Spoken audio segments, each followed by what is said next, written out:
What's up, guys? Average Kiwi Guy here. How y'all doing? So, new Star Wars Rebels out today. We gotta check it out. We gotta, get all into the nitty gritty of it, see the lore stuff.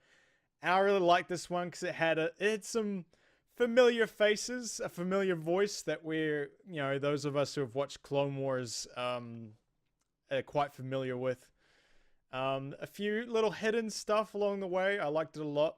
But obviously, guys, this is super spoilers again. So if you have not seen the episode, go and watch it. Then come on back.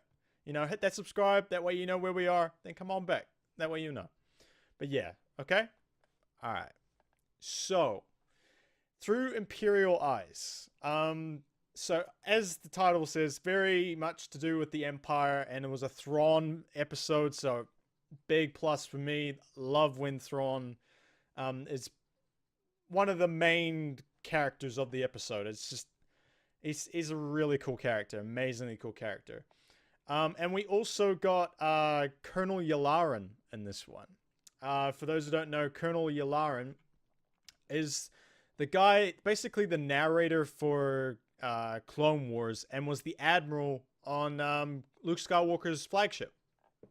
He was basically the admiral guy that we always saw, and his voice is very well known. We've heard it like nearly every episode of Clone Wars. You hear it. It's very good. It's very cool. He's the colonel of the ISB.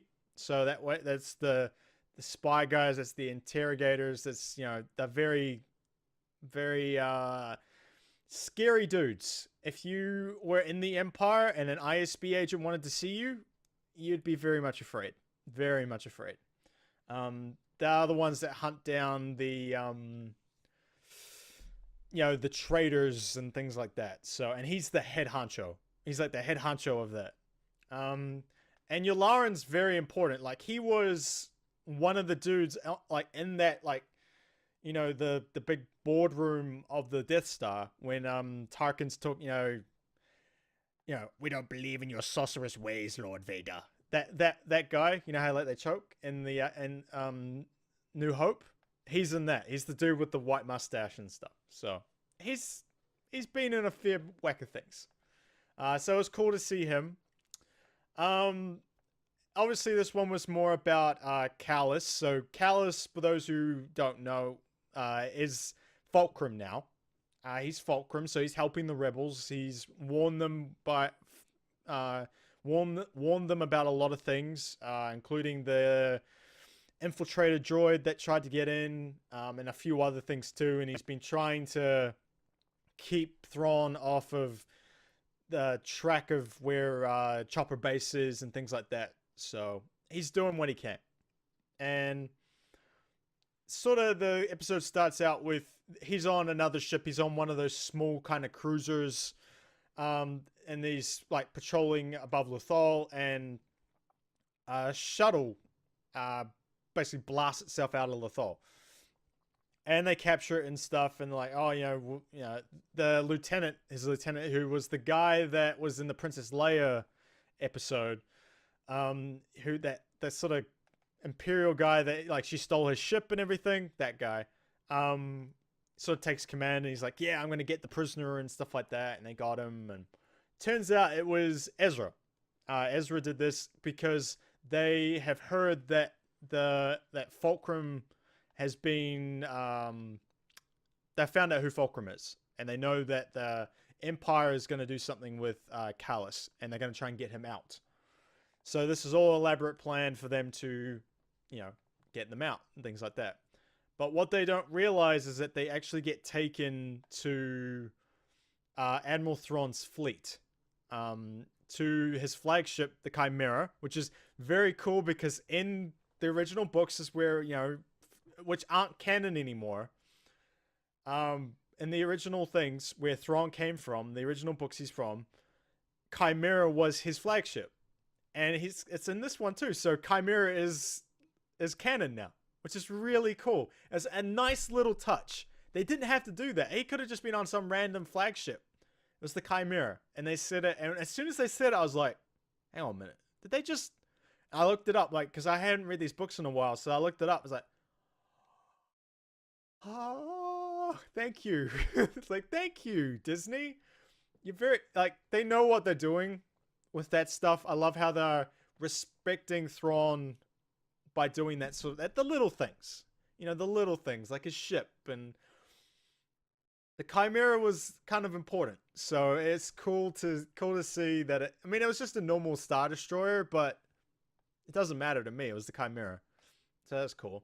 They board the flagship, they board the Chimera, and they get taken to Thrawn's office, and we kind of see like you know how like everyone always goes, oh, they always have like the more pens you have, and when you're an Imperial, the more pens you have, the more important you are. Well, they kind of made a use for them, like they showed people their use for these pen-like things. They're code cylinders. So basically they stick them into the thing that R2D2 always like uses to like open doors and stuff like that. They stick them in them, and that gives them access to stuff, and it's like a code cylinder. So it's kind of like their security badge, I guess. So I don't know why guys would have multiple ones, because they always have like certain guys have two, certain guys have one. Yeah, I'm not going to get into all that, but they showed people what those actually do. And so they get brought into Thrawn's office, and when they walk in, Thrawn is like in another room, and they look in, and he's sparring with sentry droids. Those big, huge sentry droids that kind of look like the super destroyer droids. You know, I can't remember their actual names. I'm sorry. I haven't looked at Clone Wars stuff in a while. You know, the bigger ones, with the big cannons and stuff. Those were they kind of look like them, and he was fighting two of them, and he spars with them and stuff, and he's using a bow staff, and he's fighting away. It's pretty cool to see Thrawn doing that stuff, because he's not just some commander. He knows how to fight. He knows how to fight really good. So it was cool to see that. And they sort of get ushered past him into his office, and this is where we see a very familiar face. We see Colonel Yularen. Like I said, who's Admiral Yularen in Clone Wars and when they were with the Republic. And, you know, that he's, you know, the voice comes in, and it's like, oh, I know you. You know, that when you watch Clone Wars, that's the voice you hear the most out of probably everyone's. So it's pretty cool. So yeah, he's there because Thrawn suspects that that Fulcrum is one of the higher ranking officers that deals with the rebels in this sector and things like that. So they've brought him in with the lieutenant and things like that.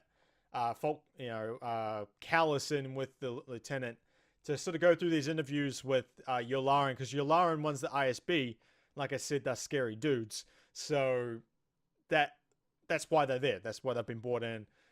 And, you know, that's where we see the bit of a relationship between Yularen and Callus. Callus was his student, was Yularen's student. So that's where he learned all his stuff, because, you know, Yularen's, you know, high up in the ISB. He runs the ISB pretty much. So he's overseen like their best students, and Callus was one of their best students. So it's a big thing. It's a bit of a great connection between a character that we've had for a while. He's not one of the, well, technically he is one of the original characters because he was in New Hope, but, you know, one of the Clone Wars characters has a link with the Rebels characters. It's one of those web connecting things, and I like it. I do. It's like Chimera, you know, the Chimera being linked to the original Thrawn stories is cool. It links it all together, and it creates this web that I love doing. It's fantastic. So I like that. And they start going through stuff, and he shows the map, like what's of the potential rebel bases, you know, where Chopper Base is and things like that. And, you know, they narrowed it down because of that, the infiltrator droid, you know, how they blew it up, and they blew up the Star Destroyer that they were all at. And, you know, that, because they knew that it had to come from one of the planets they sent it from, so that narrowed down the search. So, yeah, they're sort of going through all that, and I think he's trying to entice them to do something. You know, he's enticing them to go out and contact the rebels, because if people see this, they go, oh, like they're really close to discovering our base. Oh, maybe I should tell people. Just Thrawn just thinking, man. He predicts everything that's going to happen down to a T, and he knows that by baiting them out, he's outthinking them, and you know they'll make a reactional decision. So after the meeting, and they're all coming out, and Callus and Yularen are talking, and you know they're sort of getting like reacquainted with each other. You know, like, oh hey, how you doing, and all the rest of it, and you know it's good to see you and stuff. And then they start picking apart the problem. Like, where are we gonna find this spy? Like, you know, obviously they're communicating somehow, so it has to be someone at a high, you know, to have a high level intelligence leak, you got to have someone high up doing this, right? It has to be an officer or above to be able to do this, to know what you're doing. And then Yularen's like, well, maybe, you know, because of all our technology and things like that, maybe sometimes it's easier to find this stuff, but to transmit it is another thing. So they obviously have another way of transmitting. So, you know, Cal's like, oh, what about the communications thing? He's like, well, no, because it's a bit obvious. So they're trying to pick it all apart. And of course, Callus is like, look, you need any help? You know where to find me. You know, I'm right here. You know where to find me. And he's like, oh, of course, my boy. Of course, of course. And so he runs into Lieutenant List, the lieutenant that he was with when he came across. And basically Governor Price bumps into them. And like, oh, how you doing? All the rest of it. They have a bit of a chat. And then the way Callus sort of manipulates List is interesting. Like, he kind of manipulates him into thinking Governor Price is the traitor. Like, look, she wasn't in the meeting. You know, why wouldn't she be in the meeting? She's important. Thrawn must suspect her of something. So he like twists List into fault, you know, sort of being his lackey a little bit. And, you know, he's sort of like, look, and he sort of gets close to him and then kind of swipes his code cylinder and puts his own in there with it instead. He's like, look, follow her. Make sure she doesn't do anything suspicious, you know? And if you see her do something suspicious, tell me. You know, stuff like that. And kind of sets up List to, you know, be the fall guy, essentially, right from the beginning. And it's cool to see that in Callus. It's finally a bit of that spy training coming into effect. And it was good. And, you know, he uses List's code cylinder to, you know, go and get Ezra, and, you know, he turns off the thing. So it's all, like, from the Imperial side of it, it looks like List is doing all of this. You know, obviously security cameras aren't going to be a thing, because they all keep getting turned off. It's like, why is this a thing? Why would you let your security get turned off by someone just sticking a stick in there? That's not a good idea. But yeah, so, you know, Callus gets Ezra out and then gets him a uniform, and he has to kind of pretend to be List because they need to get into Thrawn's office to get the codes for the extraction team, which is Kanan and Rex, to get them to come in so they can get off the ship. You know, they're kind of stuck here. And, you know, they sort of, in this way, it's sort of setting up List to be the fall guy, you know, and Callus doesn't give two shits about it. He's like, you know, oh well, that's another lieutenant down the drain. You know, he's just another Imperial lieutenant. There's plenty of them around. And, you know, so he wants to know, also he's trying to press Ezra to tell him where Chopper Base is. Like, look, they are getting very close to finding your base. I need to know so I can wipe the planet off his database and put a decoy one in. You know, things like that. And of course, Ezra's like, no, we're not telling you. You could be a bad guy still, and all the rest of it, you know. Okay. You know, they go into the office. Ezra uses his mind trick to get past the guard. The guard uses List's code cylinder to open the door. So, bad List. You know, List is the bad guy. Has to be the bad guy. And they're going through the office, and they see the battle droids and things like that, and then they see Hera's the Calicori, the family heirloom thing that Thrawn stole when they were on Ryloth. They see that, and Ezra kind of wants to take it, but Kallus is like, look, we're already here to steal a freaking code. We're not here to steal that stuff either. Like priorities. Even Hera would say this. Priorities. And they sort of they get in there, and Chop gets in there. He starts hacking away and stuff like that. And they look around, and they show the map of the potential rebel sites, like base sites. And Ezra's like, yep, they were very close to finding us, extremely close. So Chop wipes out takes away their planet, and then puts in another one as a decoy. So they don't know that they actually were onto them, sort of thing. So they get a call from AP5, who's also on there with them, and he says, look, hey, Thrawn's coming. Maybe you want to hide or something like that. Typical droid. And Kallus is like, look, I got this. Just hide. I got this. And Kallus runs off into one of the front rooms, and Ezra kind of hides behind the art where it's sort of like this, I think, a big piece of concrete or metal that has one of Sabine's Phoenix Squadron logos on it, with the cat, with the Lothal cat. I can't remember what the name of that creature is, but it's like a cat, and it's on Lothal. So, and Thrawn sort of comes in, and he's like, and they're like, "Are you okay, sir?" He's like, "Yes, everything seems fine." And like he's checking the map, and you think like here, I thought like, oh, he's gonna notice this. Thrawn's like very detailed, particular, like oriented. He knows when something's out of place, he'll know it. And I thought like that was his plan, like to get them to do something to change the map would tell him exactly what planet is on. And it might still happen. They never actually said anything about this in the episode, but it could still happen that he noticed the one teeny change in all of it. Like this one planet has moved from where they were. So interesting, very interesting. And he's like, oh no, nothing's wrong.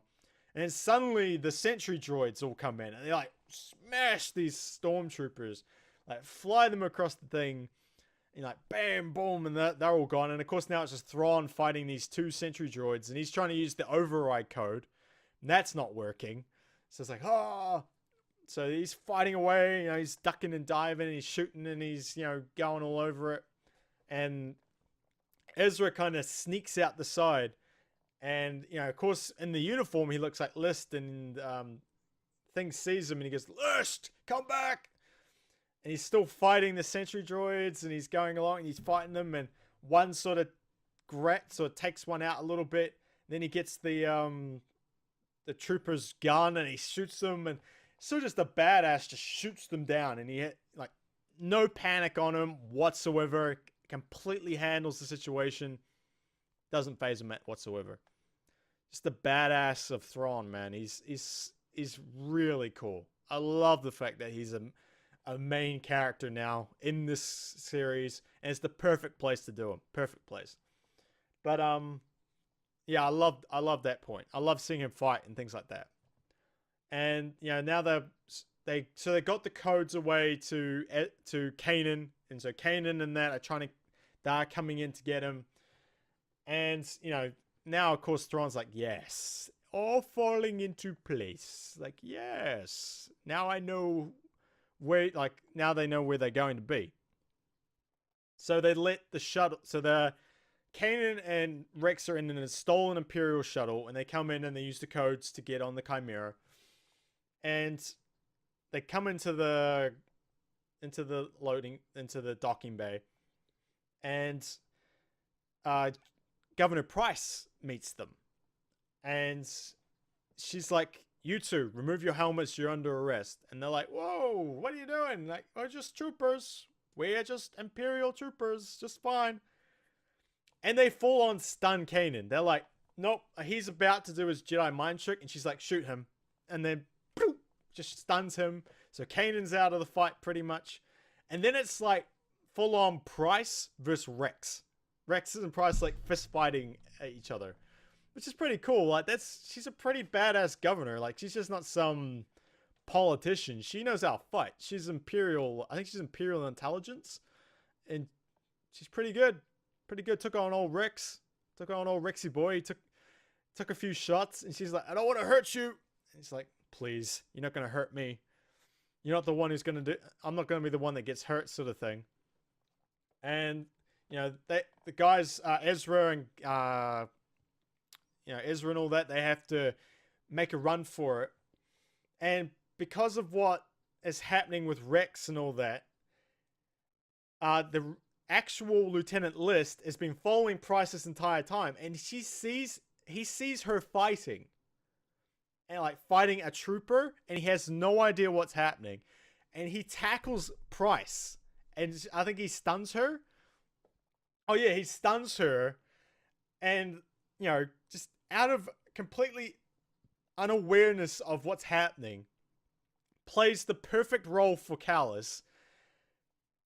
Stuns Price because he thinks she's the traitor, and then basically what Callus does is tackle List, lets the other guys get away, and he's like saying to Ezra, like, "Look, I caught Fulcrum. Plans have changed. I'm okay." Like in the most obvious sort of thing.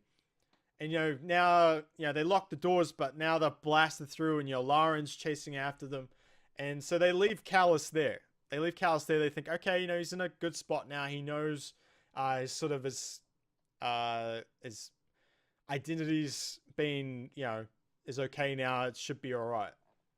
And, Lauren's like, "Good work, Callus. Good work."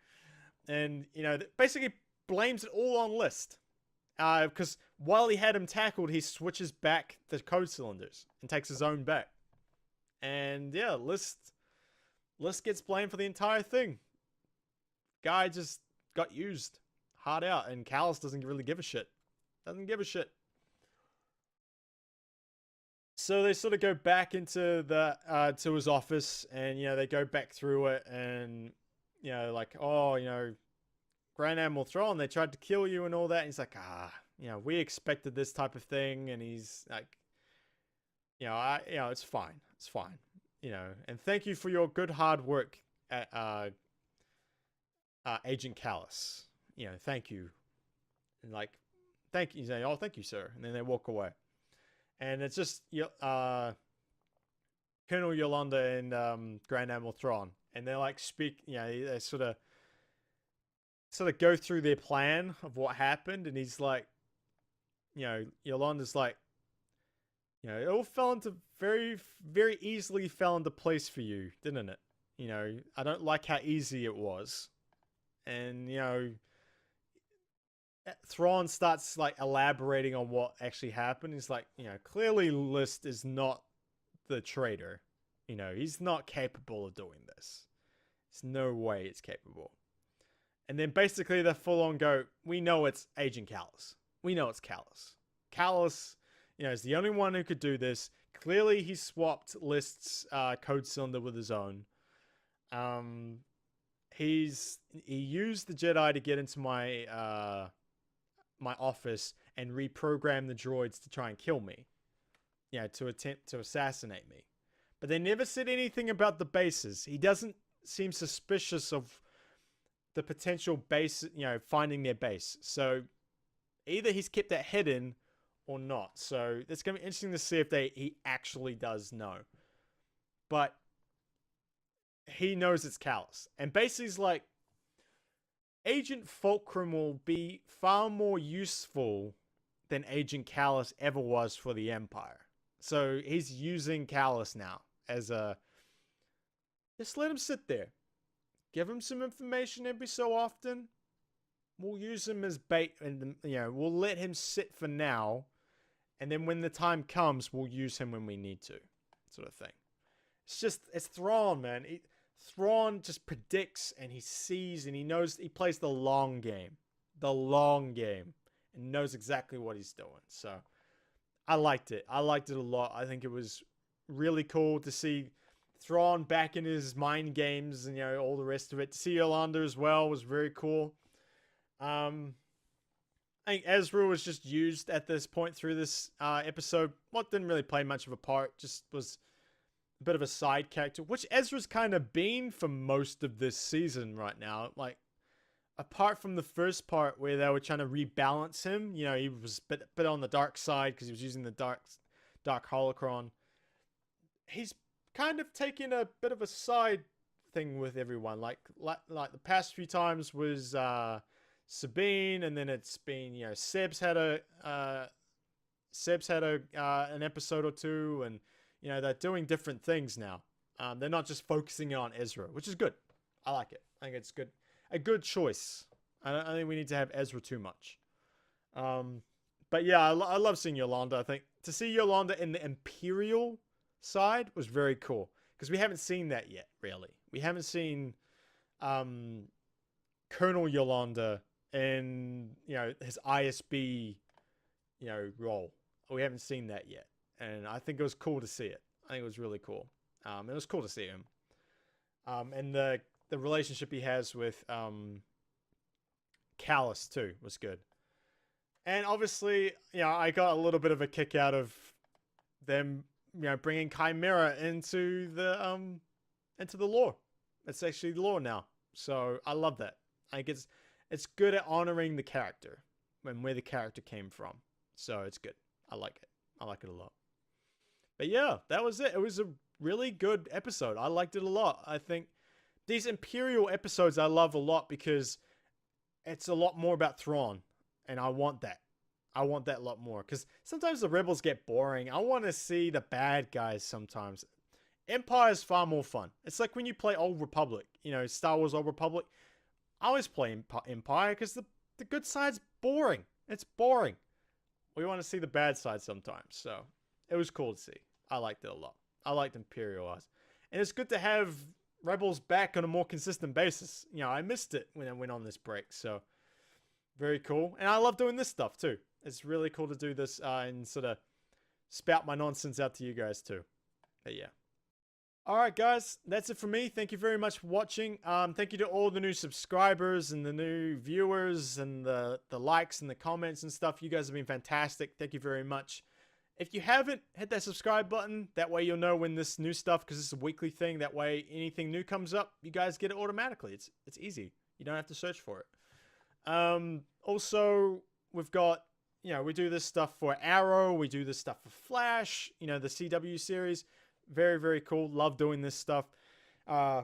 We got movie review coming up this week for Logan. So if you are interested in going to see Logan and you're not too sure, we got a movie review coming up for that. So super excited. Can't wait to see that. Also, we are doing a bit of a game review for Ghost Recon Wildlands. So if you're a bit of a gamer as well and, you know, you're wondering if you should buy it or not, probably should check it out. Probably should check it out. That way you'll know. This is just from the past weekend's beta. So, you know, if you're a bit wary on it, go check it out. We got a whole bunch of other gaming content up there. We got For Honor, Overwatch, Pit People, whole bunch of different stuff up there for that too. Also, in a couple of weeks, we're going to be having content from PAX East. So I'm flying all the way to Boston, and we're going to have some daily content for that. So super excited. Can't wait to do that. And yeah, that's a whole bunch of stuff coming up for the YouTube channel. We are back on the Twitches as well. We're down for the next few days. Unfortunately, I'm configuring my channels right now. So I did change my Twitch channel to another channel, but now they've brought out that you can change usernames. So I will probably be going back to my other channel, which I have a lot more followers on. That way it's a bit easier and people don't have to change follows and stuff like that. So give me a few days, but twitch.tv/AverageKiwiGuy. That's where we stream. Be back up this week. And I'm really excited to get back into streaming. Really love doing it. Also check us out, Average Kiwi Guy on the socials too. You know, it's all Average Kiwi Guy now. So Average Kiwi Guy on Twitter, Instagram, all that stuff. Yeah, just go check us out. It's all there. It's all there. But yeah. Alright guys, thank you for watching. I appreciate it. And I'll catch you next time. Peace.